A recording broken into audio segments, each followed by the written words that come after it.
Hi, welcome to TLC's Creative Art Corner. I'm Miss Susan and I hope you had a blessed week. Today we are going to paint like the master Paul Klee. Paul Klee was a Swiss-German painter and one of the most innovative artists of the 20th century. He started out studying violin and he played with professional orchestras at a very, very young age, but he decided he really wanted to be an artist. So he started to study art. He did not follow any one artistic style that his contemporaries did. His pieces are either abstract, cubism, surrealism, or expressionism, or he has a combination of all of them, or both of them, or two of them, whatever.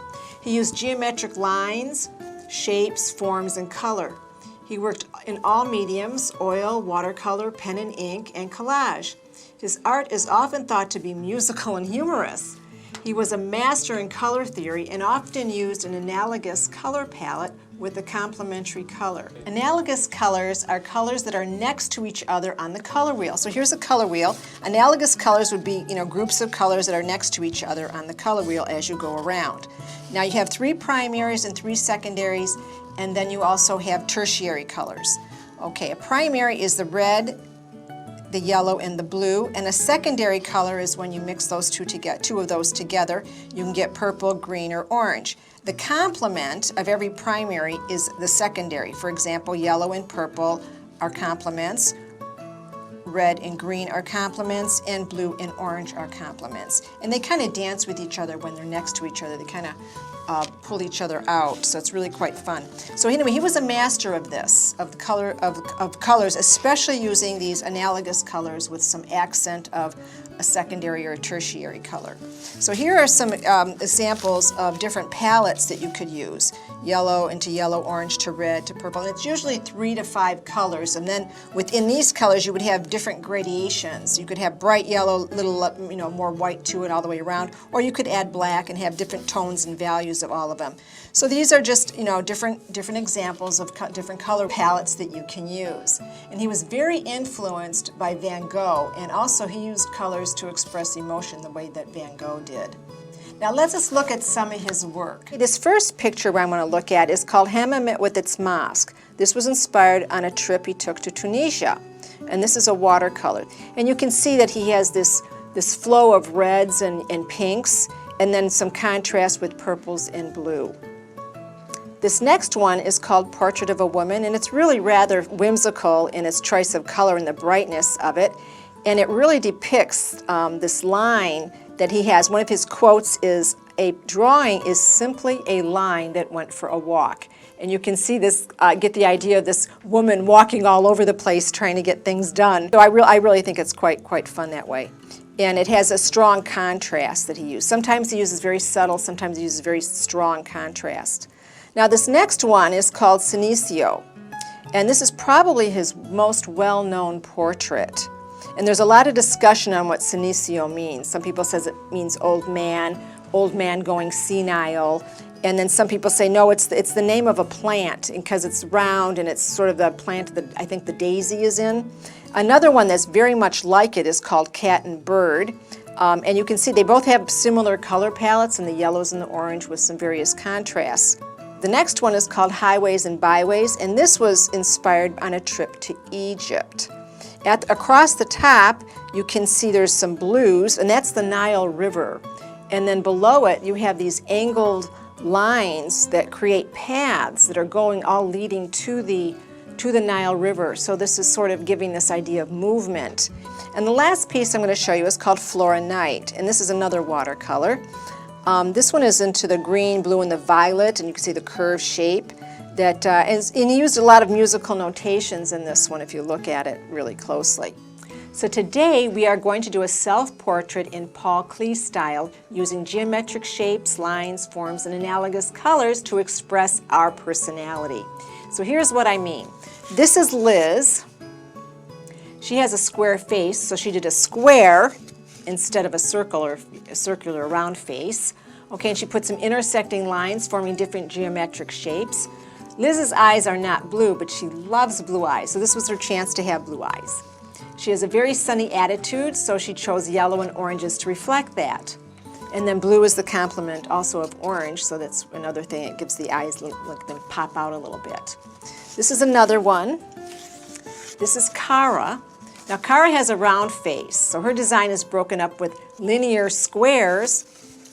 Okay, she has linear lines this way and this way to squares to show she likes things in order.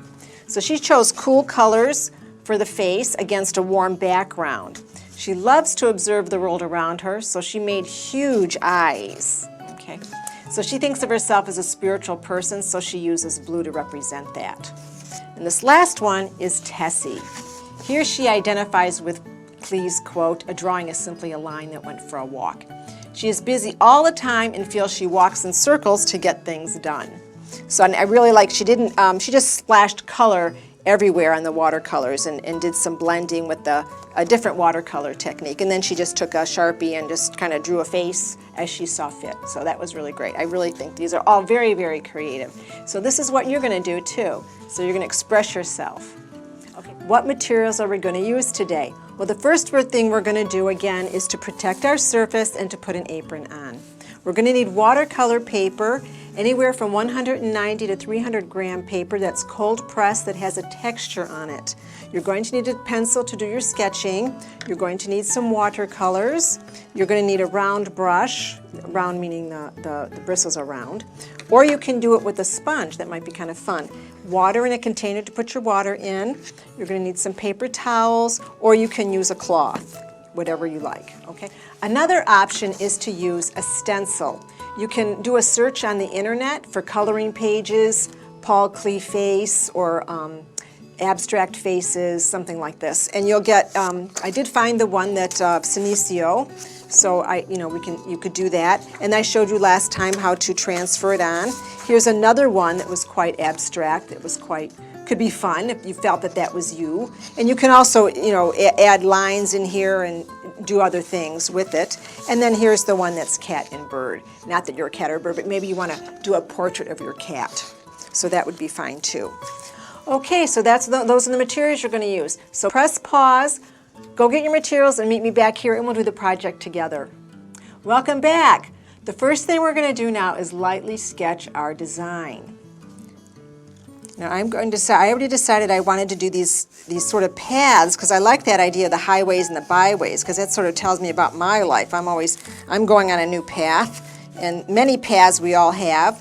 So I'm just lightly sketching this, and then I want to break it all up because I like these sort of just eyeballing different broken up lines to break it up. Okay, and then I'm going to just draw a circle for the face.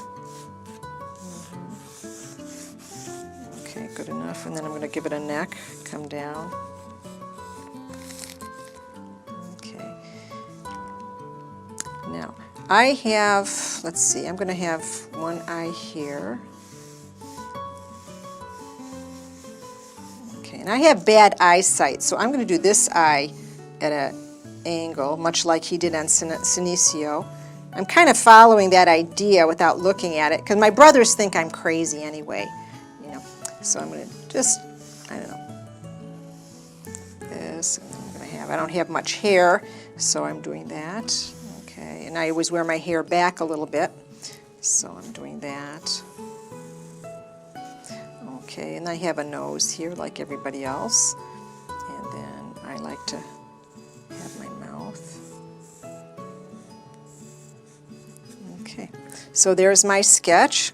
And if I had an eraser, I would erase some of it, but that's okay. I'm not going to worry about it. Okay. Now I have all my broken up spaces and where I'm going to put color. And I've chosen this particular color scheme. I like the yellows into the orange into the reds. I like that. I think that depicts my personality. I'm always really quite hyper, but I'm going to try to subdue it a little bit to remind myself that I need to calm down. So I'm going to start, though, with my eyes, because it's in the middle. And I have blue eyes, so I'm going to start there. But I'm going to do the whites of the eyes. Now, you don't need to always use white paint. You can leave the paper white, but this paper is a little bit not so white. So first I'm going to paint the whites of my eyes. Okay. Just get in there. This is why with watercolor you want to really be light with your pencil so you don't show a lot of the pencil marks underneath. Now sometimes people like to take a Sharpie and outline it at the end, but I don't think I want to do that in this one. He sometimes often did that, as you saw in some of the Flora and Night painting, and then sometimes he didn't.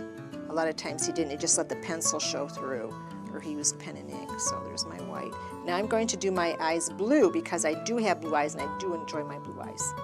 So if I get a little white in the blue, that's okay. Okay, so I kind of want a strong color here. I'm not so good at drawing circles, but that's okay. And they don't have to be even because this is kind of abstract. Because this eye is much bigger than the other one. But my eyes are bad, and one eye is totally different than the other one. And they're not even on my face anyway, so this is probably pretty accurate. Okay, so now that I've got that done, clean my brush. I always like to have a cloth to clean your brush. Okay. Now I think I'm going to start with my background and just come around. Okay, so I'm going to start with, I think I'll start here. Okay, it can go any way. I'll do but I want it kind of faded. Yeah, this is a little stronger than I want it, so I'm going to pick it up. Maybe put the wet on wet technique. There it is, a little different here, and some more down here.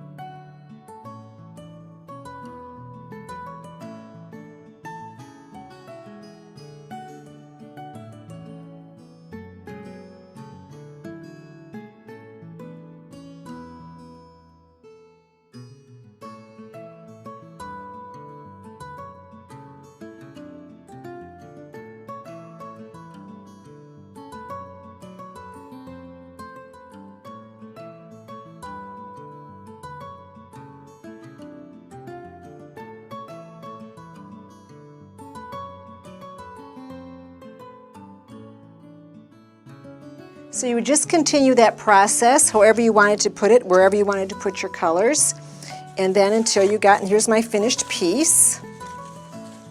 Okay. All right. And in some places, I just took the stronger color and tried to do a little bit of outlining with it, just for fun, rather, because I knew I didn't want to take a Sharpie to this.